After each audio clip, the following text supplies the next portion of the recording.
وانشق البحار. بسم الله الرحمن الرحيم. إن الحمد لله نحمده ونستعينه ونستغفره ونعوذ بالله من شرور أنفسنا ومن سيئات أعمالنا من يهده الله فلا مضل له ومن يضلل فلا هادي له وأشهد أن لا إله إلا الله وحده لا شريك له وأشهد أن محمدا عبده ورسوله أما بعد. Kita melanjutkan pembahasan tafsir surat Al-Kahfi, dan pembahasan kita masih berbicara tentang kisah Dzulqarnain, dan telah kita sebutkan secara singkat tentang Dzulqarnain. Dinamakan dengan Dzulqarnain, pemilik dua tanduk, karena kekuasaan dia terbentang dari timur sampai ke barat. Timur merupakan tempat terbitnya matahari, barat tenggelamnya matahari, dan tempat terbit matahari dan tenggelam matahari itu bisa dinamakan dengan qarn, tatlu'u qarna syaiton, yaitu bisa dinamakan dengan tanduk. Allah Ta'ala berfirman di dalam surat Al-Kahfi ayat 83, wa yas'alunaka an dzil qarnaini. Mereka, yaitu orang-orang kafir Quraisy, bertanya engkau ya Rasulullah tentang Dzulqarnain, seorang raja soleh walaupun beliau bukan nabi. Qul sa'atlu alaikum minhu dzikra. Katakan, akan saya bacakan kepada kalian sedikit penyebutan tentangnya. Inna makanna lahu fil ardi.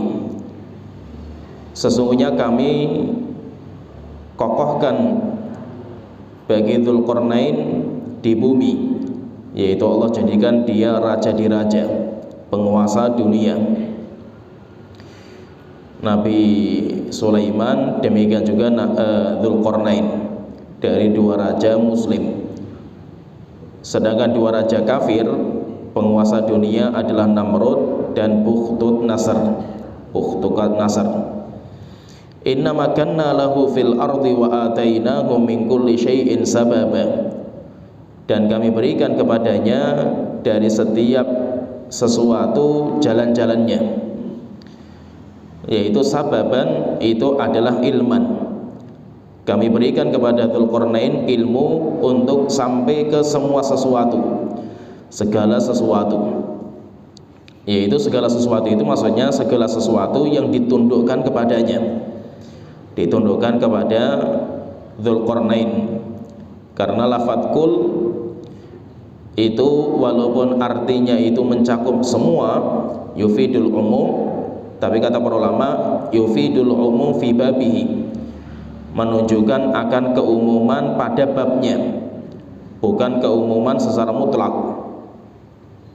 Seperti Ratu Saba diberikan sama Allah Ta'ala wa utiyat min kulli syai', diberikan segala sesuatu, yaitu segala sesuatu yang dimiliki sama raja, seperti singgasana, kerajaan, dan yang lain.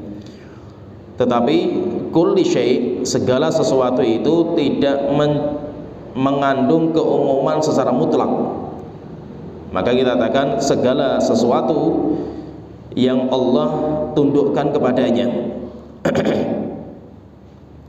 Setelah itu Allah berfirman, fa'atba'a sababa. Kemudian Dzulqarnain itu mengikuti jalan-jalan, yaitu jalan-jalan untuk menundukkan bumi. Kata Imam Mujahid, beliau mengatakan manzilan wa tariqan ma bainal masyriqi wal maghrib. Allah tundukkan kepada Dzulqarnain itu jalan dari timur terbentang sampai ke barat, untuk menguasai timur dan barat. Fa'atba'a sababa, Dzulqarnain itu mengikuti jalan-jalannya. Hatta idza dan nanti kita fahami nanti cerita yang Allah sebutkan di surat Kahfi itu. Nanti ada 3 kejadian yang dijalani sama Dzulqarnain dalam perjalanan beliau. Allah Ta'ala berfirman, hatta idza balagha maghriba syamsi, sampai Dzulqarnain itu tiba di maghriba syamsi. Maghrib itu bisa bermakna isim makan. Isim makan bisa, isim makan itu menunjukkan tempat. Bisa bermakna isim zaman, karena isim zaman dan makan itu sama, yaitu wazannya itu sama. Maka di sini maghriba syamsi, Allah Ta'ala mengatakan hatta idza balagha maghriba syamsi wajadaha taghrubu fi 'ainin hami'atin wa wajada indaha qauma. Sampai ketika Dzulqarnain itu tiba di maghriba syamsi, tempat tenggelamnya matahari. Ini kalau diartikan maghriba syamsi itu dengan isim makan, isim tempat, atau artinya idza balagha maghriba syamsi, sampai di waktu tenggelamnya matahari. Waktu tenggelamnya matahari kalau diartikan maghrib itu dengan isim makan, isim zaman. Wajadaha taghrubu fi 'ainin hami'atin, maka Dzulqarnain melihat matahari tenggelam di ainin hami'ah, yaitu di air yang di dalamnya itu ada tanah yang panas. Wa wajada indaha qauma, dan Dzulqarnain mendapatkan di situ itu ada orang-orang masyarakat yang tinggal di situ. Ini perjalanan pertama Dzulqarnain, beliau sampai ke maghriba syamsi. Perjalanan beliau itu terbentang sampai ke maghriba syamsi. Terjadi khilaf panjang di antara para ulama, maghriba syamsi itu apa? Ada yang mengatakan maghriba syamsi itu perjalanan beliau itu sampai di pucuk paling barat, yaitu perjalanan itu sampai waktu matahari itu tenggelam, yaitu dalam 1 hari perjalanan itu sampai ke barat sampai ke timur. Ini kalau berkaitan dengan maghriba syamsi itu adalah waktu. Tapi Al-Imam Ibnu Katsir rahimahullah ta'ala beliau mengatakan maghriba syamsi itu tempat, yaitu Dzulqarnain itu sampai di sebuah tempat paling pucuk barat, di mana nanti di situ matahari itu terbit, matahari itu tenggelam. Oleh itu kata Imam Ibnu Katsir beliau mengatakan fasalaka tariqan hatta wasala ila aqsa ma yasluku fihi minal ardi min nahiyatil maghrib. Dzulqarnain itu berjalan di sebuah jalan menuju ke barat sampai ke ujung bumi, di mana di ujung itu manusia itu terakhir sampai, yaitu di ujungnya. Di sananya sudah tidak ada lagi. Min nahiyatil maghrib, dari sisi paling barat. Wa huwa maghribul ardi, dan itu yang dinamakan dengan maghribul ardi, bumi paling pucuk ke baratnya, yaitu paling pol sampai di barat. Setelah itu beliau mengatakan wa ammal wusulu ila maghribi syamsi minas sama'i famuta'adzirun. Kalau beliau itu sampai ke mataharinya, yaitu sampai ke mataharinya, itu tidak mungkin, karena Dzulqarnain itu kerajaannya tidak sampai terbentang sampai ke langit. Tetapi maksudnya itu beliau itu sampai ke bumi, di situ sudah selesai, perjalanan itu sudah selesai, di sana hanya lautan, gak bertepi. Setelah itu beliau mengatakan wa ma yadhkuruhu ashabul qasas wal akhbar, sedangkan cerita yang sering diceritakan sama para pencerita, para pengisah, min annahu sara fil ardi muddatan wasyamsu taghribu min waraihi, bahwasanya Dzulqarnain itu berjalan di bumi, kemudian matahari itu mengikutinya dari belakang. Fasyai'un la haqiqata lahu, itu tidak ada hakikatnya. Wa aktsaru dzalika min khurafati ahlil kitab, beliau mengatakan kebanyakan itu khurafatnya ahlul kitab. Wakhtilaku zanadiqatihim wa kadzbihim, dan itu kedustaan dalam cerita-cerita mereka. Jadi maksudnya di sini yang dirojehkan sama Imam Ibnu Katsir, beliau itu mengatakan hatta idza balagha maghriba syamsi, ketika Dzulqarnain itu sampai di maghriba syamsi. Maghriba syamsi itu tempat di bumi yang paling pojok, paling pol ke maghribnya, ke timur, ke baratnya, sehingga di sana itu nanti ada lautan yang tidak bertepi. Kemudian ketika orang itu melihat lautan, misalkan kita lihat lautan itu, kemudian kita lihat matahari, maka kita itu nanti akan melihat matahari itu tenggelam di lautan, seakan-akan matahari itu tenggelam di lautan. Walaupun matahari itu jauh sekali, tapi karena kita itu di bumi, kita melihat depan kita itu lautan, maka seakan-akan matahari itu hilang di lautan, yaitu terbenam. Matahari itu terbenam di lautan, padahal tidak, karena matahari itu jauh sekali dari bumi. Tetapi bagi kita yang tinggal di bumi, kita itu menginjak di bumi, maka mata kita pol kalau melihat ke barat, dan di depan kita itu lautan, seakan-akan matahari itu jatuh di lautan. Sehingga perjalanan pertama Dzulqarnain itu, perjalanan beliau pol sampai ke pucuk barat. Setelah itu beliau mengatakan, kata Allah Ta'ala mengatakan, wajadaha taghrubu fi ainin hamiatin. Beliau melihat matahari itu jatuh, matahari itu terbenam fi ainin hamiatin, di lautan yang dipenuhi dengan tanah-tanah panas. Kata Imam Katsir, beliau mengatakan ra'asy syamsa fi mandharihi taghrubu fil bahril muhit. Beliau itu melihat di depannya Dzulqarnain itu lautan, kemudian melihat matahari itu terbenam di lautan itu, dan lautan itu besar sekali.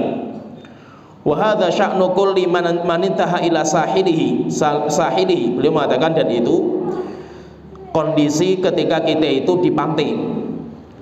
Yaraha ka'annaha taghrubu fihi, kita melihat matahari itu seakan-akan tenggelam di lautan. Wa hiya la tufariqu al-falaq ar-rabi' alladhi hiya muthbitatun fihi wa la tufariquhu. Padahal aslinya itu matahari itu jauh, tidak mungkin matahari itu sampai masuk ke bumi. Demikian juga sampai masuk ke air itu nggak mungkin. Tetapi bagi kita yang tinggal di bumi, kita melihat depan kita itu lautan, seakan-akan matahari itu tenggelam, matahari itu jatuh di lautan. Setelah itu beliau mengatakan wal hami'ah fi ainin hami'atin. Sedangkan hami'ah, beliau mengatakan mustaqqatun ala ihdal qira'ataini minal ham'ah. Itu diambil dari kalimat ham'ah. Wa huwa tin, dan ham'ah itu tanah. Ham'ah itu tanah. Kama qala ta'ala, sebagaimana Allah Ta'ala berfirman dalam surat Al-Hijr ayat 28, inni khaliqum basyaran min salsalin min hama'im masnun. Kami menciptakan Nabi Adam, manusia, dari salsalin min hama'im masnun, dari tanah yang dikeringkan, dari tanah yang dikeringkan. Jadi kalau kita katakan ham'ah min ainin fi ainin hamiatin, kalau hamiatin itu berarti air yang di situ itu banyak tanah, yang di situ itu banyak tanah, yaitu Dzulqarnain itu di atas tanah itu, di atas tanah, kemudian di depannya itu lautan hingga bertepi. Itu kalau dibaca hamiatin, dibaca hamiatin, diambil dari kalimat ham'atun, ham'ah.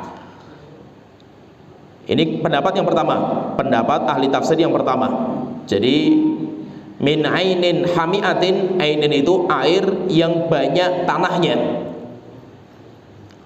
Kemudian yang kedua, waqala Ali bin Abi Thalhah an Ibnu Abbas radhiyallahu anhuma. Tapi ada pendapat yang lain, pendapat dari Abdullah bin Abbas radhiyallahu anhuma, wajadaha taghrubu fi ainin hamiyatin, yaitu bacanya itu bukan hamiah, tapi bacanya itu fi ainin hamiyatin. Kalau hamiyatin itu artinya haroh, artinya panas. Artinya panas yaitu tanah, yaitu Dzulqarnain itu berada di tempat di mana airnya itu panas. Ini pendapatnya Abdullah bin Abbas, demikian juga pendapatnya Hasan al-Basri. Dan Imam Ibnu Jarir at-Tabari beliau mengatakan was-shawabu annahuma qira'atani masyhuratan. Kata Imam Ibnu Jarir at-Tabari beliau mengatakan pendapat yang benar semuanya benar. Dua pendapat itu benar. Ada yang mengatakan min ainin hamiatin, dibaca hamiah, bisa secara qiraah.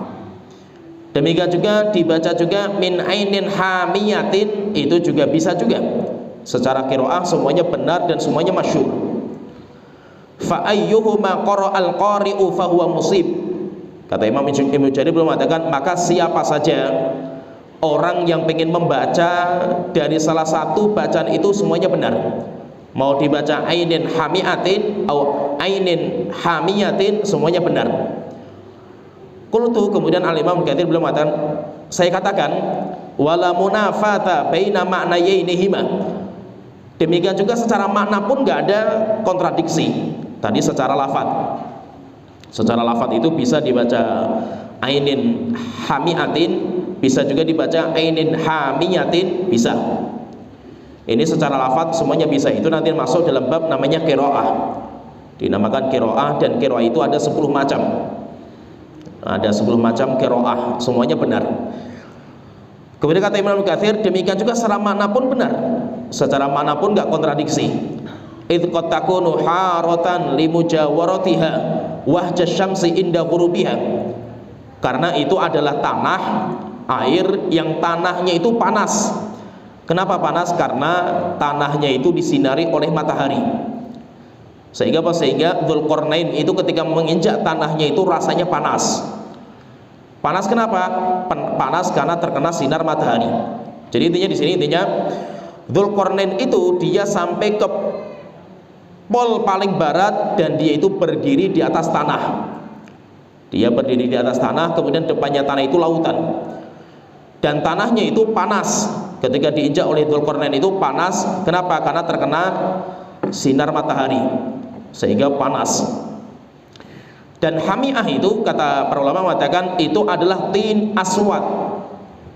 Hamiah itu adalah tanah yang warnanya hitam. Tanah yang warnanya hitam, kemudian di depannya itu lautan. Ya, jadi intinya di sini para ulama berbeda pendapat fi ainin hamiatin itu apa, dan semuanya pendapatnya benar. Intinya kita gabungkan dua pendapat itu, kita katakan fi ainin hamiatin itu fi ma watinin aswad har. Dzulqarnain itu berada di air dan tanah yang warnanya hitam dan panas. Panas karena sinar matahari. Hatta idza balagha maghriba syamsi, ketika Dzulqarnain sampai di tempat tenggelamnya matahari, wajadaha taghrubu fi ainin hamiatin, beliau mendapatkan matahari tenggelam di air dengan tanah yang panas. Wa wajada indaha qauma, dan Dzulqarnain mendapatkan ada masyarakat yang tinggal di situ. Masyarakatnya siapa? Wallahu alam. Siapa yang tinggal di situ? Wallahu alam. Karena nanti Dzulqarnain itu mendapatkan 3 masyarakat. Masyarakat yang tinggal di pol paling barat, masyarakat yang tinggal di pol paling timur, kemudian nanti ketemu dengan Ya'juj dan Ma'juj juga. Siapa umat itu? Wallahu alam. Tidak disebutkan itu umatnya siapa. Ketika sudah mendapatkan umat itu, akhirnya Allah memenangkan Dzulqarnain sehingga Dzulqarnain bisa menguasai mereka. Ketika masyarakat yang tinggal di pol paling barat itu dikuasai, akhirnya prajuritnya Dzulqarnain mengatakan kepada beliau, qulna ya Dzulqarnaini, wahai Dzulqarnain, imma an tu'adziba wa imma an tattakhidha fihim husna. Silahkan urusannya kepada engkau wahai Dzulqarnain, silahkan engkau pengen mengazab mereka, karena mereka pun juga memang mereka itu berbuat dosa dan maksiat, kesyirikan. Wa imma an tattakhidha fihim husna, atau engkau akan mengambil kebaikan untuk mereka, yaitu mereka dibebaskan. Maka Dzulqarnain mengatakan, qala amma man dzalama, fasawfa nu'adzibuhu tsumma yuraddu ila rabbih fayu'adzibuhu 'adzaban nukrah. Maka beliau mengatakan orang yang zalim dari mereka, dari kalangan mereka, fasawfa nu'adzibuhu, pasti nanti akan kami azab di dunia. Tsumma yuraddu ila rabbih, setelah itu nanti di hari kiamat dikembalikan kepada Tuhannya, fayu'adzibuhu 'adzaban nukrah.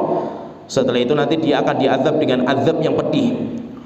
Wa amma man amana wa amila sholiha falahu jazaa'anil husna. Dan siapa yang beriman dan beramal soleh, maka dia akan mendapatkan balasan kebaikan. Wa sanaqulu lahu min amrina yusra, dan kami akan mengatakan tentang perkara kami itu bahwa perkara kami itu baik, yaitu mudah. Maksudnya di sini Dzulqarnain itu ketika sampai di sana, Dzulqarnain itu mendapatkan masyarakat yang mereka beribadah kepada selain Allah Ta'ala, masyarakat yang berbuat kesyirikan. Akhirnya Dzulqarnain menangkap mereka, memerangi mereka sampai akhirnya bisa menaklukkan mereka. Ketika kita itu berhadapan sama orang-orang musyrik, orang-orang kafir, maka kewajiban kita itu menyampaikan kebenaran. Kewajiban kita itu mendakwahkan mereka, menyampaikan ilmu kepada mereka. Ketika sudah sampai ilmu kepada mereka, maka nanti tinggal mereka itu apa sikap mereka itu. Mereka mau beriman, maka mereka nanti akan mendapatkan balasan kebaikan, atau mereka itu kafir, lanjut lagi ke kafiran mereka, maka nanti itu yang diazab oleh Dzulqarnain. Menunjukkan apa? Menunjukkan bahwa tidak mungkin Allah itu mengazab orang sampai diutus kepada mereka utusan yang menyampaikan ilmu. Wa ma kunna mu'adzibina hatta nab'atsa rasulah. Kami tidak mungkin mengazab sebuah kaum sampai kami utus kepada mereka seorang rasul untuk menyampaikan ilmu. Kalau rasulnya sudah meninggal dunia, maka rasul itu ada pewarisnya, yaitu para ulama yang terus menyampaikan. Oleh karena itu, tidak mungkin orang itu diazab sebelum ilmu itu sampai. Sebelum ilmu itu sampai. Kalau seandainya mereka meninggal dunia dalam kondisi ilmu belum sampai kepada mereka, akhirnya mereka berbuat kesyirikan, berbuat dosa dan maksiat, maka nanti Allah akan membangkitkan mereka. Nanti Allah akan membangkitkan mereka di hari kiamat, kemudian diutus kepada mereka seorang rasul. Karena tidak mungkin Allah itu mengazab orang tanpa ilmu yang disampaikan kepada mereka. Maka nanti orang-orang yang dinamakan dengan ahlul fatrah, orang-orang yang kosong dari syariat Nabi, tidak sampai syariat Nabi kepada mereka, maka nanti mereka akan dibangkitkan dan diutus kepada mereka seorang rasul. Pertanyaan, kalau kita baca Al-Quran, bukankah semua umat itu diutus kepada mereka seorang rasul? Walaqad ba'atsna fi kulli ummatin rasulah ani ibudullaha wajtanibut taghut. Setiap umat kami datangkan kepada mereka seorang rasul, dan rasul itu dakwahannya ani ibudullaha wajtanibut taghut, sembahlah Allah semata dan tinggalkan taghut. Maka kita katakan yang dimaksud dengan umat itu aghlabiyah, yaitu walaqad ba'atsna fi kulli ummatin rasulan, kami telah mengutus kepada setiap umat, yaitu setiap umat secara mayoritasnya, hukum mayoritas, tapi tetap ada yang dikeluarkan, yaitu ada umat-umat yang tidak diutus kepada mereka seorang rasul, sehingga mereka tidak tahu syariat agama, nggak tahu. Akhirnya ketika mereka itu nggak sampai syariat agama Nabi kepada mereka, maka Allah tidak mungkin mengazab mereka. Tetapi nanti Allah itu akan mengutus kepada mereka seorang rasul untuk menyampaikan hujjah. Dan menunjukkan juga, kalau kita perhatikan itu, kalau Nabi tidak sampai ke sana, Rasul itu syariatnya nggak sampai ke sana, mereka itu berbuat kesyirikan, menunjukkan bahwa fitrah manusia itu butuh Tuhan. Itu sudah Allah fitrahkan kepada kita. Maka manusia itu Allah fitrahkan, dia akan mencari Tuhan. Tidak mungkin orang itu ateis, itu nggak mungkin. Tidak mungkin orang itu mengatakan ateis gak punya Tuhan, itu nggak mungkin. Kenapa? Karena fitrah kita itu pasti kita mencari Tuhan kita. Secara fitrah itu manusia menetapkan bahwa ada zat yang mengatur dirinya, itu pasti nggak mungkin tidak. Sedangkan komunis atau ateis itu cuma sombongnya mereka. Secara hati kecil mereka tidak bisa mengingkari wujudnya Tuhan. Maka ketika mereka itu butuh Tuhan, setiap orang itu hatinya itu akan mencari sosok Tuhan. Maka diutus Nabi dan Rasul itu untuk mengenalkan siapa Tuhan mereka. Kalau tidak ada Nabi dan Rasul, maka nanti mereka itu akan diselewengkan oleh syaitan. Sehingga akhirnya apa? Mereka itu nanti akan menyembah kepada nenek moyang, akan menyembah kepada berhala. Kenapa? Karena syaitan akan masuk ke dalam diri mereka. Oleh itu Allah Ta'ala mengatakan dalam hadis qudsi, Allah Ta'ala berfirman, inni khalaqtu ibadi hunafa. Kami menciptakan hambaku itu dalam kondisi hanif, condong kepada tauhid, jauh terhadap kesyirikan. Fajtalathumus syayatinu fi dinihim. Akhirnya syaitan datang dan syaitan menyelewengkan mereka. Menunjukkan apa? Menunjukkan berarti kesyirikan itu, kata para ulama, amrun thari. Kesyirikan itu perkara yang baru. Kesyirikan itu baru. Sedangkan hukum asal manusia itu, mereka itu di atas tauhid. Setelah itu baru datang kesyirikan. Kesyirikan karena apa? Karena syaitan datang kepada mereka kemudian menyesatkan mereka. Oleh itu kalau kita perhatikan hampir semua suku pedalaman, mereka tidak tahu nabi, tidak tahu agama, tapi mereka itu punya keyakinan. Mereka itu menyembah kepada sesuatu zat. Tetapi ketika ilmu itu tidak sampai kepada mereka, akhirnya mereka itu tidak menyembah Allah Ta'ala. Oleh itu intinya Dzulqarnain ini ketika di ujung barat mendapatkan ada sebuah umat, mereka itu berbuat kesyirikan, akhirnya ditaklukkan sama Dzulqarnain. Kemudian Dzulqarnain itu menyampaikan ilmu kepada mereka. Setelah itu diberikan pilihan, siapa yang mereka itu zalim lagi, mereka itu masih berbuat kesyirikan, maka fasaufa nu'adzibuhu, kami akan mengazab mereka di dunia, tsumma yuraddu ila rabbih fayu'adzibuhu adzaban nukra. Kemudian nanti Allah akan mengazab mereka di hari kiamat dengan azab yang pedih. Itu kalau mereka tidak beriman, tidak beriman kepada apa yang dibawa oleh Dzulqarnain. Wa amma man amana wa amila sholihah, dan siapa yang beriman dan beramal soleh, falahu jazaa'anil husna, maka dia nanti akan mendapatkan balasan kebaikan, yaitu balasan kebaikan itu surga. Al husna itu adalah surga, dan itu balasan, namanya pahala itu di hari kiamat. Pahala itu bukan di dunia. Maka itu jangan sampai kita itu beribadah kepada Allah Ta'ala dengan mengharapkan dunia. Siapa yang beribadah karena dunia, maka dia itu riya, dia itu telah berbuat kesyirikan sebenarnya itu. Tapi nanti syiriknya itu masuk dalam syirik dinamakan dengan syirkul asghar, syirik kecil, yaitu syirik yang berkaitan dengan tujuan, dengan al-qasdu, yaitu masalah tujuan, masalah niat. Jadi kita itu beribadah tujuannya apa? Tujuannya itu hari kiamat. Jangan sampai kita itu beribadah tujuannya dunia. Maka siapa yang dia itu beriman dan beramal soleh, falahu jazaa'anil husna, dia nanti akan mendapatkan balasan kebaikan, surga. Nanti di hari kiamat Allah nanti akan menyediakan bagi mereka surga, dan surga itu merupakan tempat kembali yang terbaik. Tapi syaratnya apa? Syaratnya itu harus iman. Orang kafir tidak mungkin masuk surga sebanyak amal apa mereka. Selama mereka kafir, mereka tidak akan masuk surga. Kemudian yang kedua, mereka itu harus beramal. Kata para ulama, amal itu untuk menaikkan derajat. Jadi mereka masuk surga itu syarat mutlaknya itu iman. Walaupun mereka itu punya keimanan cuma 1 biji sawi, tetap mereka itu masuk surga. Ketika mereka sudah masuk surga, yang membedakan derajat mereka itu amal soleh. Maka amal itu pembeda derajat. Semakin orang itu beramal soleh banyak, maka semakin tinggi derajatnya. Maka itu apa? Orang masuk surga itu bukan dengan amal. Orang masuk surga itu bukan dengan amal. Amal itu untuk menaikkan derajat. Tapi orang masuk surga itu dengan rahmat Allah Ta'ala. Dan rahmat Allah yang paling mulia itu adalah ketika kita diberikan hidayah untuk beriman. Sehingga apa? Syarat mutlak orang masuk surga itu mukmin. Itu syarat mutlak itu. Tapi ketika orang mukmin, maka nanti di surga itu bertingkat-tingkat. Lah tingkatan itu yang membedakan adalah tingkatan amal kita.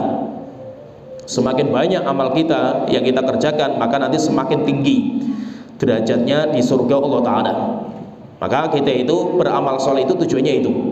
Jangan sampai kita itu tujuannya untuk mencari kenikmatan dunia. Termasuk apa? Termasuk kita belajar ini. Termasuk kita belajar. Kita belajar itu ibadah. Dan kita di sini itu tujuannya apa gitu. Sekarang kita itu kumpul di masjid ini tujuannya apa? Itu nanti akan menjadi balasan akhirat kita.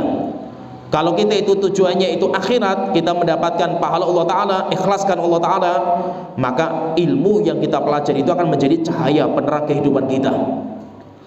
Tapi kalau kita itu belajar duduk di sini bukan karena Allah Ta'ala, kita itu di sini bukan karena Allah Ta'ala, maka ilmu yang kita pelajari itu akan menjadi api yang membakar diri kita. Sehingga ilmu yang kita pelajari itu, ilmu agama yang kita pelajari itu bisa menjadi cahaya penerang kehidupan ketika niatnya benar, dan ilmu itu bisa menjadi api yang membakar dirinya ketika niatnya itu tidak benar. Tujuannya apa? Tujuannya dunia. Oleh itu Rasulullah mengatakan, man talabal ilma mimma yubtagha bihi wajhullah. Siapa yang belajar ilmu agama yang seharusnya niatnya untuk Allah, la yata'allamahu illa liyusiba bihi aradun minad dunya, tapi dia belajar tujuannya untuk menggapai kenikmatan dunia, maka Rasulullah mengatakan lam yajid arfal jannah yaumal qiyamah. Orang itu tidak akan mencium bau surga nanti di hari kiamat. Dalam hadis yang lain Rasulullah mengatakan man talabal ilma, siapa yang belajar ilmu agama liyujari bihil ulama, tujuannya untuk bantah-bantahan, ya bos, supaya saya itu kalau diskusi sama ulama itu saya menang. Oliyumari bihi sufaha, atau tujuannya itu untuk mengakali orang-orang bodoh supaya saya itu diagungkan sama orang bodoh. Auliyusrifa bihi wujuhan nasi ilaihi, atau untuk memalingkan wajah manusia kepadanya, yaitu menjadi orang terkenal, semuanya mengetahui dia. Maka Rasulullah mengatakan fannaru fannaru fannar, maka dia itu neraka, dia itu neraka, dan dia itu neraka. Setelah itu Dzulqarnain mengatakan, selesai menceritakan cerita yang pertama, beliau mengatakan wasanaqulu lahu min amrina yusra, dan kami akan memilihkan kepada mereka pilihan yang terbaik, yaitu pilihan kemudahan. Islam itu mudah, Islam itu mudah. Selama mereka beriman, selama mereka itu beramal soleh, maka itu kita terima iman mereka, amal soleh mereka di dunia. Di akhir kiamat nanti kita kembalikan urusan hisabnya itu kepada Allah Ta'ala. Kita masuk di perjalanan yang kedua yang dilalui oleh Dzulqarnain. Allah Ta'ala berfirman, "Tsumma atba'a sababa." Kemudian setelah itu Dzulqarnain mengikuti jalan ke timur. Setelah sampai ke barat, di paling pol ke barat, kemudian setelah itu beliau melanjutkan perjalanan sampai ke polnya timur. Hatta idza balagha matli asyamsi wajadaha tatlu'u ala qaumin lam naj'al lahum min duniha sitra. Sampai ketika Dzulqarnain tiba di pucuk timur, beliau mendapatkan matahari terbit kepada orang-orang lam naj'al lahum min duniha sitra, yang kami tidak memberikan kepada mereka penutup. Tidak diberikan oleh Allah penutup. Penutup ini apa? Penutup untuk diri mereka dari panasnya matahari. Kata Imam Al-Ghazali belum mengatakan laisa lahum bina'un yakunnuhum, mereka tidak punya rumah untuk menutupi mereka dari panasnya matahari. Wala ashjar tudhilluhum wa tasturuhum min harri syamsi, demikian juga di tempat itu tidak ada pohon yang mereka gunakan untuk naungan mereka, dan mereka tidak ada sesuatu yang menghalangi mereka dari sinarnya matahari. Wallahu alam, ini di mana tempatnya, wallahu alam. Setelah itu Allah mengatakan kadzalika waqad ahaqna bima ladaihi khubra, demikianlah kami telah mengetahui kabar-kabar yang dimiliki sama Dzulqarnain, yaitu dia menguasai dari barat sampai ke timur, itu semuanya sudah saya ketahui. Kemudian setelah itu Dzulqarnain melanjutkan lagi jalan berikutnya, ketiga, tsumma atba'a sababa.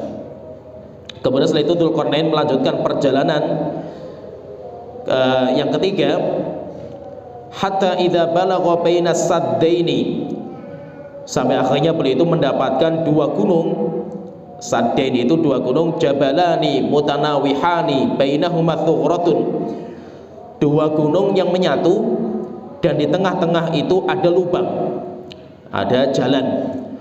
Yakhruju minha Ya'juj wa Ma'juj ala biladit Turk. Beliau mengatakan, kata Imam Katsir, di mana tempat itu, yaitu antara dua gunung yang di tengahnya itu ada jalan, ada lubangan jalan itu, disitulah tempat keluarnya Ya'juj dan Ma'juj untuk menguasai negeri Tatar. Turuk, kalau kita baca lafaz zaman dulu namanya At-Turuk, itu Turki, banyak dinamakan dengan Turki. Turki itu bukan Turki sekarang, tapi Turuk itu adalah Tatar zaman dulu. Faya'ithuna fiha fasadan. Kemudian nanti Ya'juj dan Ma'juj itu ketika masuk ke sana, keluar dari dua gunung itu, maka mereka itu membuat kerusakan. Wa yahlikunal hartha wan nasl.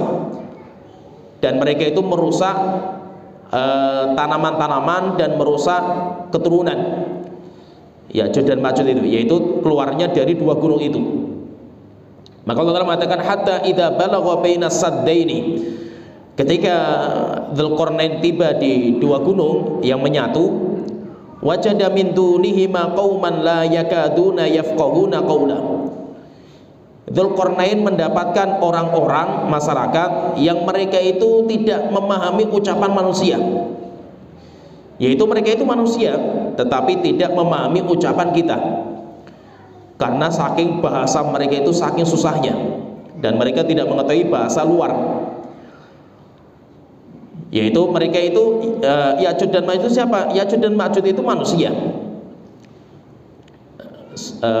Kenapa manusia? Kata Imam Katsir belum mengatakan Ya'juj dan Ma'juj itu min sulalati Adam, yaitu termasuk keturunan Nabi Adam, yaitu manusia berarti. Kama tsabata fi sahihaini, sebagaimana dalam hadis yang sahih Bukhari Muslim, Rasulullah SAW beliau bersabda, Innallaha ta'ala yaqul, Allah mengatakan kepada Nabi Adam, ya Adam, ketika Nabi Adam diciptakan, ya Adam, fayaqulu labbaika wa sa'daika, maka Nabi Adam mengatakan, iya wahai Tuanku, saya penuhi panggilan engkau. Fayaqul, maka Allah telah mengatakan, iba'ath ba'than nari, utus, kirim utusan-utusan anak engkau yang akan digiring menuju neraka. Fayaqul, maka Nabi Adam mengatakan, wa ma ba'thun nar, wahai Tuanku, utusan neraka itu apa? Maka Allah telah mengatakan, min kulli alfin tis'umi'atin wa tis'un wa tis'una ilan nar, setiap 1000 dari anak engkau, maka 999 digiring ke neraka, wa wahidun ilal jannah, yang satu digiring menuju surga. Fahina idzin yashibus shaghir, dan waktu itu, yaitu waktu itu anak-anak kecil itu sudah mulai beruban. Wa tad'u kullu dzati hamlin hamlaha, dan wanita-wanita yang hamil berguguran, yaitu di hari kiamat itu. Fayuqal, kemudian dikatakan, inna fikum ummataini ma kanata fi syai'in illa kathratahu, di antara umat engkau itu, anak engkau itu, ada dua umat yang jumlahnya luar biasa banyaknya, yaitu Ya'juj wa Ma'juj. Ya, nanti yang 999 itu Ya'juj dan Ma'juj. Nah, itu dalam ayat yang lain mengatakan, absyir, kabar gembira wahai Adam, karena yang 999 itu adalah dari kalangan Ya'juj dan Ma'juj. Menunjukkan berarti apa? Jumlah mereka luar biasa besarnya. Disebutkan dalam ayat yang lain, dikeluarkan oleh Imam Ahmad dari Samurah radhiyallahu anhu, beliau mengatakan, anna Rasulullah sallallahu alaihi wasallam qala, Rasulullah sallallahu alaihi wasallam beliau bersabda, waladu Nuhin thalatha, anaknya Nabi Nuh itu ada 3 yang laki-laki. Anaknya Nabi Nuh itu ada 3. Dan hadis ini kata Imam Tirmidzi, beliau mengatakan hasan, dan dikuatkan juga oleh Syekh Ahmad Syakir. Beliau mengatakan anaknya Nabi Nuh itu ada 3. Sam, yang pertama namanya Sam, kemudian Ham, kemudian Yafith.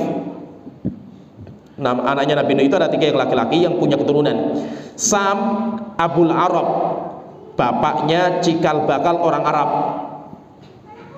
Kemudian yang kedua Ham, Ham itu Abu Sudan, bapak keturunan orang-orang Afrika.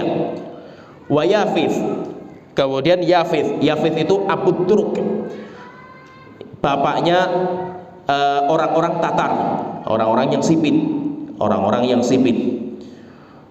Qala faqala ba'dul alil ilmi, maka para ulama mengatakan haula'i min nasali Yafuth Abu Turk, dan Ya'juj dan Ma'juj itu adalah keturunan dari Yafith, itu keturunan dari Yafith. Dan kenapa? Yaitu mereka itu dinamakan dengan Turk, kata beliau, karena mereka itu tinggal di tempat itu, yaitu tempat di sebelah gunung. Tinggalnya mereka itu di sebelah gunung dan jumlahnya besar sekali. Nah, jadi intinya di sini Dzulqarnain itu sampai ke dua gunung itu, di mana dua gunung itu menyatu, kemudian di tengahnya itu ada jalan, dan Ya'juj dan Ma'juj itu keluar dari jalan itu. Qalu, akhirnya ketika sampai di situ, prajuritnya Dzulqarnain mengatakan, ya Dzulqarnain, wahai Dzulqarnain, inna Ya'juj wa Ma'juj mufsiduna fil ardi. Sesungguhnya Ya'juj dan Ma'juj itu telah merusak bumi ini. Fahal naj'alu laka kharajan ala an taj'ala bainana wa bainahum sadda. Apakah kita tidak membikinkan untuk engkau sebuah solusi dengan membikinkan penutup antara Ya'juj dan Ma'juj dan kita? Maka beliau mengatakan ketika mendapatkan tawaran seperti ini, maka beliau mengatakan qala ma makanni fihi rabbi khairun. Beliau mengatakan, apa yang telah Allah anugerahkan kepada saya itu lebih baik daripada tawaran kalian. Fa'ainuni biquwwatin, maka tolong bantu saya. Bantu saya dengan kekuatan kalian.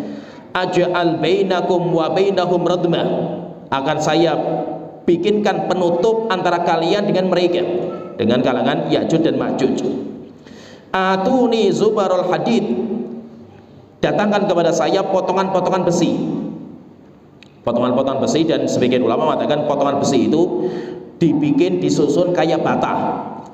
Jadi bata-bata tapi itu dari besi. Hatta idza sawa bainas sadafaini, sampai ketika besi itu sudah tertata, ditata sampai tinggi. Qalan fukhu, maka Dzulqarnain mengatakan bakarlah, yaitu besi itu dibakar. Hatta idza ja'alahu naran qala atuni ufri alaihi qitara. Ketika sudah terbakar, yaitu sampai akhirnya menyatu, besi-besi itu menyatu karena dibakar kemudian menyatu. Setelah itu Dzulqarnain mengatakan sampai ketika api itu sudah menyala, maka beliau mengatakan atuni ufri alaihi qitara, datangkan kepada saya tembaga untuk disiramkan di atasnya. Yaitu berarti bendungannya itu terbuat dari besi yang dilapisi dengan tembaga, sehingga tidak mungkin berkarat karena luarnya itu tembaga. Sampai akhirnya apa? Ketika sudah ditutup seperti ini, maka kokoh sekali. Maka mereka itu, yaitu Ya'juj dan Ma'juj itu, mereka tidak akan bisa menembusnya, saking kokohnya bangunan yang dibikin sama Dzulqarnain ini. Famasta'u, kemudian Allah mengatakan famasta'u ayyadharuhu wa mastata'u lahu naqba. Mereka Ya'juj dan Ma'juj itu famasta'u ayyadharuhu, mereka tidak akan mampu untuk memanjat, yaitu memanjat bendungan itu, tembok itu. Famastata'u lahu naqba, dan mereka pun tidak mampu untuk melubanginya. Setelah itu Allah mengatakan hadza rahmatun mir rabbi. Maka Dzulqarnain mengatakan setelah bangunannya itu jadi, bendungannya jadi, maka beliau mengatakan hadza rahmatun mir rabbi. Ini adalah karunia, ini anugerah dari Tuhanku. Fa idza jaa wa'du rabbi ja'alahu dakka. Dzulqarnain pun faham, nanti ketika sudah datang waktu yang Allah tetapkan, Tuhanku tetapkan, ja'alahu dakka, maka nanti bangunan ini akan roboh. Bangunan ini nanti akan roboh, kemudian dijebol sama mereka. Ini nanti di antara tanda-tanda hari kiamat, dan insya Allah nanti kita sebutkan pada pertemuan berikutnya bagaimana penjebolan tempat itu sama Ya'juj dan Ma'juj. Intinya bahwa bangunan ini, bendungan yang dibikin sama Dzulqarnain itu besar sekali, sampai menutupi, sampai sama dengan pucuknya gunung. Bangunannya itu sama dengan pucukan gunung, dan itu terbuat dari besi yang dilapisi dengan tembaga, sehingga mereka tidak mungkin melompati itu, dan mereka tidak mungkin melubangi. Tapi kalau kita baca Al-Quran itu, di antara indahnya Al-Quran, ketika berbicara masalah melewati, yaitu meloncat sampai ke atas itu, Allah Ta'ala mengatakan famasta'u, lafadznya itu dengan ista'u. Tapi ketika berbicara masalah melubangi, Allah Ta'ala mengatakan istata'u, yaitu ketika, jadi beda, ista'u, istata'u, terakhir itu kasih tak, yang awal tidak dikasih tak. Kenapa seperti itu? Kata para ulama mengatakan karena melewati ke atas itu lebih mudah daripada melubangi. Ketika itu lebih mudah, maka Allah itu menafikan, meniadakan itu dengan lafaz yang sedikit. Famasta'u, mereka tidak mampu. Nah, tidak mampunya itu dengan ista'u, tidak ada taknya di situ. Kenapa? Karena itu lebih mudah, yaitu loncat ke atas itu lebih mudah. Kemudian setelah itu Allah mengatakan wa mastata'u lahu naqbah. Demikian juga mereka pun tidak mampu, tapi tidak mampunya itu dengan istata'u, yaitu lafadznya lebih banyak. Kenapa? Karena melubangi lebih susah daripada melompati. Dan itu seperti yang disebutkan di ayat sebelumnya itu kan, kalau kita bicara tentang kisahnya Nabi Musa kan seperti itu juga. Dzalika ta'wilu ma lam tastati alaika sabra, ada tasti. Kenapa kau bedakan itu? Tastati dan tasti. Tastati itu karena Nabi Musa itu belum bisa menerima dengan apa yang dikerjakan sama Khidir. Ketika sudah dijelaskan, sudah paham Nabi Musa, maka setelah itu tidak pakai tastati lagi. Pakainya dzalika ta'wilu ma lam tasti. Kenapa pakainya tasti? Karena Nabi Musa sudah mulai menerima, sehingga tidak membutuhkan banyak huruf untuk menjelaskan kepada Nabi Musa alaihissalam. Jadi intinya bendungan yang dibangun sama Dzulqarnain itu besar, dan nanti di antara tanda-tanda hari kiamat ketika bendungan itu akan jebol. Tapi kapan waktunya wallahu alam. Namun yang perlu kita pahami, zaman Nabi Muhammad itu mereka itu sudah melubangi. Jadi nanti kerjaannya Ya'juj dan Ma'juj melubangi. Setelah bolong lubangnya, mereka mengatakan besok pasti kita akan keluar, akhirnya nutup lagi. Setelah itu lubangi lagi, mereka mengatakan besok kita akan keluar lagi, setelah itu nutup lagi. Tapi zaman Rasulullah itu sudah terbuka, gerbangnya itu sudah terbuka, yaitu bangunannya sudah terbuka. Disebutkan dalam hadis sahih Bukhari Muslim dari Zainab binti Jahsh, saudari Rasulullah SAW, istrinya Rasulullah SAW, beliau berkata, Zainab berkata, istayqadha Nabi sallallahu alaihi wasallam min naumihi. Rasulullah sallallahu alaihi wasallam itu pernah ngelilir, bangun, tiba-tiba bangun di malam hari. Wa huwa muhmirun wajhahu, dalam kondisi wajahnya merah, yaitu menunjukkan ketakutan.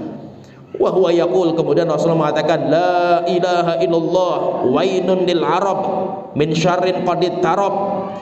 Beliau mengatakan la ilaha illallah, celaka bagi orang-orang Arab karena kejelekan sudah mulai mendekat kepada mereka.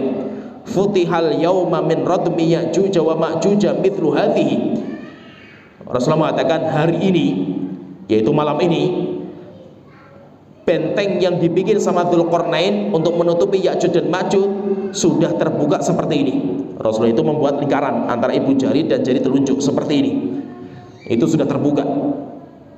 Qultu, akhirnya saya bertanya, Zainab binti Jahsh bertanya, ya Rasulullah, anahliku wa fina sholihun, apakah kami akan binasa? Padahal masih banyak juga di antara kami yang soleh. Orang-orang soleh di antara kami masih banyak. Maka Rasulullah mengatakan, na'am idza kathurul khobath, iya, kalian nanti akan binasa ketika kejelekan itu sudah merajalela. Berarti menunjukkan apa? Zaman Rasulullah itu sudah terbuka. Zaman Rasulullah sudah terbuka, tapi mereka belum bisa keluar. Mereka nanti masih berusaha untuk membuka terus, sampai akhirnya datang waktu di mana Allah akan izinkan mereka. Setelah itu nanti mereka akan berbondong-bondong untuk keluar. Nah itu Allah Ta'ala mengatakan, qala hadza rahmatum min rabbi, ini karunia yang Allah berikan kepada saya. Fa idza jaa waqtu rabbi ja'alahu dakka, ketika datang waktu yang Allah tetapkan, maka nanti bendungan ini akan jebol. Wa kana wa'du rabbi haqqan, dan janji Tuhanmu itu benar. Wa tarakna ba'dhum yauma idzin yamuju fi ba'd, dan waktu itu ketika mereka keluar, maka manusia itu porak-poranda melarikan diri. Mereka semuanya melarikan diri karena takut dari Ya'juj dan Ma'juj. Wa nufikha fis suri fajama'nahum jam'ah, dan nanti akan ditiup sangkakala dan mereka nanti akan dikumpulkan sama Allah Ta'ala. Jadi intinya kita pahami di sini cerita bahwa perjalanan Dzulqarnain itu 3. Beliau berjalan sampai ke puncuknya barat, mendapatkan masyarakat di sana yang berbuat kesyirikan, kemudian ditaklukkan, disampaikan ilmu. Setelah itu mereka berikan 2 pilihan, beriman atau kafir. Yang kafir diazab di dunia sebelum hari kiamat, yang beriman mereka akan mendapatkan balasan surga. Yang kedua, nanti Dzulqarnain sampai ke timur, di timur mendapatkan manusia yang tidak memiliki rumah, tidak punya rumah, tidak punya atap. Tapi kondisinya mereka kayak apa? Wallahu alam. Apakah mereka beriman kepada Allah? Apa mereka berbuat kesyirikan? Wallahu alam. Tidak ada informasi tambahan. Kemudian ketiga, Dzulqarnain itu pergi ke sebuah tempat karena banyak orang mengadu tentang kejelekan Ya'juj dan Ma'juj. Setelah itu datang ke 2 gunung, kemudian dibikinkan penutup. Sampai akhirnya tertutup sehingga Ya'juj dan Ma'juj tidak bisa nembus lagi. Pertanyaan, bendungan yang dibangun oleh Dzulqarnain untuk menutupi Ya'juj dan Ma'juj itu di mana? Bendungan sebesar itu, gunung, bayangkan, gunung yang tinggi kan itu, ditutup. Dan sekarang itu kan sudah canggih, teknologi canggih kan itu. Coba kita cari misalkan pakai Google Map atau kita cari informasi kemana saja itu, maka kita katakan tidak akan bisa. Kenapa? Karena itu perkara yang gaib. Ilmunya Allah sembunyikan. Ilmunya disembunyikan sama Allah Ta'ala sehingga tidak mungkin ada yang bisa menembus sampai ke sana. Tapi Al-Imam Ibnu Katsir rahimahullah ta'ala beliau menyebutkan di tafsirnya, beliau mengatakan waqad ba'atha al-khalifatul wafiq fi daulatihi ba'da umara'ihi. Imam Al-Wafiq, Al-Wafiq itu zamannya Imam Ahmad. Dia pernah memerintahkan prajurit-prajurit terbaik untuk mencari bangunan yang dibangun sama Dzulqarnain ini. Wa wajjaha ma'hu jaishan sariyatan. Akhirnya diutus prajurit-prajurit, komandan-komandan yang terbaik untuk mencari informasi kemana mereka. Liyangduru ila sad, tujuannya untuk mengecek bendungan yang dibangun sama Dzulqarnain. Wa yu'ayyinuhu wa yan'atuhu lahu idza waraja'u. Kemudian mendatangi sana, kemudian mensifati kepada Al-Wafiq kalau mereka pulang. Akhirnya prajuritnya itu berkeliling mencari semua informasi, semua berita-berita yang berjalan di masyarakat, apa saja. Fatawassalu min biladin ila biladin wa min mulkin ila mulkin. Akhirnya mereka pindah dari negara ke negara yang lain. Negara lagi pindah lagi ke negara yang lain. Apakah ada berita-berita? Apakah di sini ada orang yang ngomong bahwasanya ada gunung 2 kemudian dibangun sebuah bangunan yang besar? Nggak ada, sama sekali nggak ada informasi. Pindah lagi negara yang lain. Terus demikian juga dari kerajaan ke kerajaan yang lain. Hatta wasalu ilaihi, sampai akhirnya prajurit mereka itu mendapatkan, yaitu ketemu di sebuah gunung, ada informasi masyarakat bahwa di sana itu ada gunung, 2 gunung menyatu, kemudian ada tembok besar. Akhirnya prajurit menuju ke sana. Wa ra'au bina'ahu minal hadid wa minan nuhas. Dan prajurit-prajurit itu ketika sampai di sana melihat sebuah gunung yang besar, kemudian mendapatkan bendungan atau tembok yang sangat besar sekali, terbuat dari besi dan ditutupi dengan tembaga. Wa dzakaru annahum ra'au fihi baban 'aziman. Dan mereka itu melihat di bendungan itu ada pintu yang besar. Wa alaihi aqfalun 'azimatun, dan pintu itu digembok dengan gembok-gembok yang besar. Wa ra'au baqiyatil labin wal amal fi barjin hunaka, dan mereka itu sampai bisa melihat bata-bata yang tersusun, yaitu bata-bata yang tersusun itu mereka sampai bisa melihat. Wa anna indahu hirsan minal mulukil mutakhimati lahu, dan mereka itu di sampingnya, yaitu di ini bendungan itu, di sampingnya itu ada sebuah kerajaan yang siap untuk menjaga. Jadi ada sebuah kerajaan di situ siap menjaga siapa orang yang ingin melewatinya, dia jaga, sehingga tidak diizinkan satu orang pun melewati tempat itu. Setelah itu beliau kata Imam Katsir, wa annahu 'alin munifin syahiqun. Kata beliau mengatakan, dan yaitu tempatnya itu 'alin, sangat tinggi, yaitu bendungannya itu sangat tinggi, munifin, kokoh sekali, dan syahik, dan kalau dilihat itu sangat menakjubkan. La yustata'u wala ma haulahu minal jibal, yaitu tidak mungkin orang itu nembus sampai ke sana, nggak mungkin. Ya, demikian juga bahwa tidak mungkin orang itu naik ke atas gunungnya, kalau lewat gunung pun nggak bisa. Tidak bisa lewat gunung, demikian juga tidak bisa lewat tembaga itu. Tsumma raja'u ila biladihim. Akhirnya mereka itu pulang, kemudian mengabarkan kepada raja, wa kanat ghaibatuhum aktsar min sanatain. Dan prajurit itu berkeliling dunia untuk mencari informasi ini sampai lebih dari 2 tahun. Mencari ke semua negara, dicari semua informasi sampai akhirnya mendapatkan. Setelah itu beliau mengatakan wasyahadu ahwalan wa ajaib.